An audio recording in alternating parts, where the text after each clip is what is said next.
সরকারের সমালোচনা করা তো দূরের কথা, টু শব্দ করার সুযোগ ছিল না। এই সরকারের সমালোচনা করতে এখন বাধা নেই। এই সরকারকে বলছি, উন্নয়ন আপাতত থাক।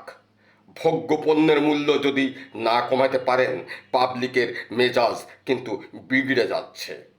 কোনো গবেষণা, পূর্ব ধারণা কোনো কাজেই আসবে না।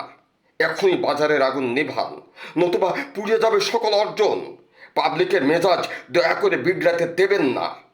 চাল, ডাল, তেল, ডিম, সবজি, গ্যাস, ব্রয়লার মুরগির আগুন থামাতে প্রয়োজনে অপরাধী বড় বড় ধন কুবেরদের সম্পদ অধিগ্রহণ করে এসব পণ্য দ্রব্যের আমদানি বাড়ান। জনগণের ক্রয় ক্ষমতা বাড়ান। বাজারকে স্বস্তির জায়গায় না আনলে মহা বিপদ সামনে। আইন শৃঙ্খলা ও বাজার দরে জরুরি নিয়ন্ত্রণ দেখতে চায় জনগণ। সারাদিন পরিশ্রম করে সস্তা কিছু বাজার করে বাসায় যেতে চায় দরিদ্র জনগণ। এই ব্যবস্থাটাই করুন। বিত্তবানেরা খুব ভালো আছে, মহা সমস্যায় দরিদ্র শ্রমজীবী মানুষ। বিপ্লবের জ্বালানি ওরাই খবর হয়। ধন্যবাদ।